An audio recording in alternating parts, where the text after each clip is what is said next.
तो इस्कॉन में हरे कृष्ण कृष्ण कृष्ण हरे हरे, हरे राम राम राम हरे हरे।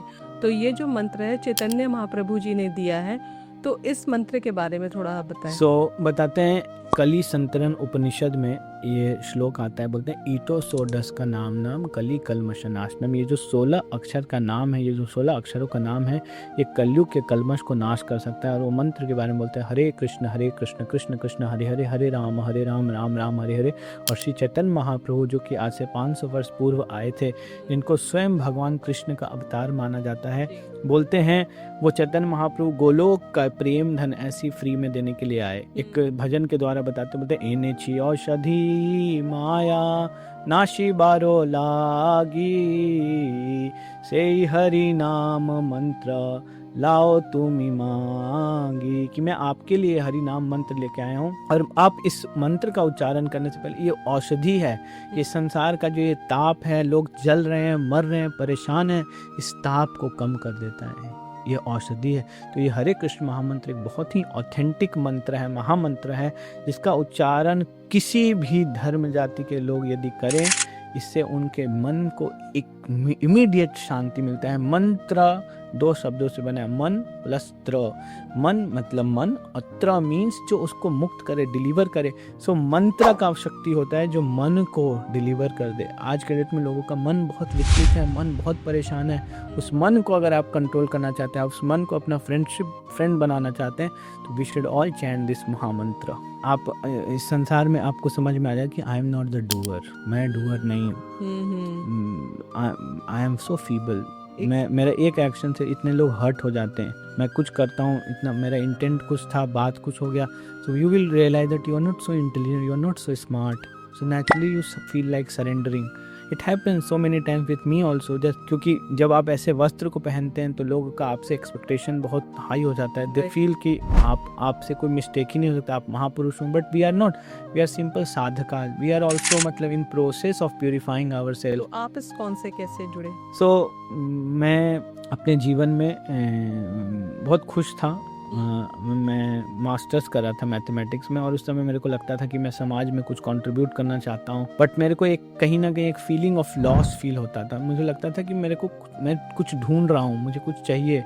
एंड मैं इसलिए कभी कभी मुझे याद है कि मैं अपने कॉलेजेस टाइम पे जो भी उस समय प्राइम मिनिस्टर थे मनमोहन सिंह जी, मैं उन लेटर लिखता था उनके नाम का, और बहुत सीरियस होकर लिखता था। उसमें कंसर्न्स बताता था कि कॉलेजेस में ये कमी है, हमको ये सुधारना चाहिए। मैं कॉलेज के प्रिंसिपल्स को लेटर्स लिखता था कि आप ये कार्य कीजिए, कॉलेज में ये दिक्कत आ रहा है। मैं एक बार ट्रेन में ट्रैवल कर रहा था, और उसमें एक साधु बाबा बैठे थे, साधु बाबा विथ बियर्ड एंड ऑल। तो उन्होंने कुछ कमेंट किया कुछ धर्म को लेके, और उन्होंने बोला भगवत गीता में ऐसा लिखा हुआ है। तो मुझे लगा कि भगवत गीता में जात पात धर्म ऐसे इस चीज़ के बारे में कुछ नहीं लिखा हो। तो in a spirit of challenging what is written in Bhagavad Gita, मैं पहली बार भगवत गीता को बोला कि मैं भगवत गीता पढ़ना चाहता हूँ। एंड जैसे ही वो भगवत गीता मेरे जीवन में आया, मैंने पढ़ना स्टार्ट किया, तो मुझे लगा कि इसमें तो भगवान बहुत सारे समस्याओं को सॉल्व करने का बात कर रहे हैं। बिल्कुल। हाँ, तो भगवान इतना ओपनली बोल रहे हैं कि संसार हमेशा द्वंद्व है, कभी हार है, कभी जीत है, कभी खुशी है, कभी गम है, कभी लाभ है, कभी हानि है। आपको इससे ऊपर उठना है तो आपको क्या करना पड़ेगा? समदर्शी होना। और भगवान भगवत गीता में बोलते हैं विद्या विनय संपन्ने ब्रह्मणे गवि हस्तिनी सनी चैव सपाके च पंडित समदर्शिना, कि आपको ज्ञान अर्जित करना पड़ेगा। और ज्ञान अर्जित करने के लिए क्या करना पड़ेगा? आपको वैसे साधु संतों को अप्रोच करना पड़ेगा जो इस ज्ञान को तत्व से समझते हैं। तद विधि प्रणिपाते न परिप्रश्ने न सेव्या उपदेक्षन्ति ते ज्ञानम ज्ञानी न तत्वदर्शिना, कि तत्वदर्शी गुरु को अप्रोच करके हमको उनसे प्रश्न करना पड़ेगा, सबमिसिवली उनसे सुनना पड़ेगा, और उसको अपने जीवन में अप्लाई करना पड़ेगा। तो जब मैं पहली बार, साधु लोग भी गलत प्रचार कर रहे हैं, तो इससे मुझे ये समझ में आया। तो मैंने अपने पिताजी को ये बात बताया, और मेरे पिताजी ने मेरे को एक बार कहा कि तुमको अगर साधुओं से इतना प्रॉब्लम है तो तुम क्यों नहीं साधु बन जाते हो। सो मेरे को ये बहुत हिट किया कि ये बहुत मतलब सही है। जैसे मेरे पिताजी हमेशा ये बात बोलते थे कि जब तुमको कोई 2 गाली दे और तुम उसको स्वीकार नहीं किए, तो इसका मतलब तुमने उस गाली को नहीं रखा।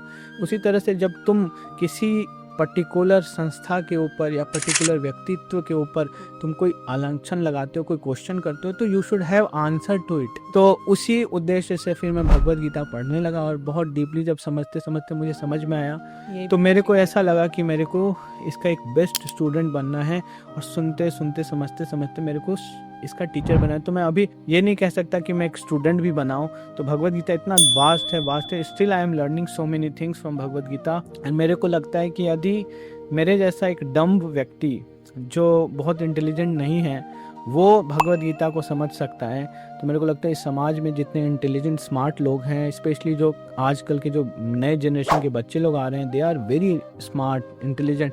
तो I think all the parents should actually give some मतलब एस्पिरेशन, एप्रिशिएशन अगर कोई बच्चा भगवत गीता को पढ़ने का प्रयास करता है।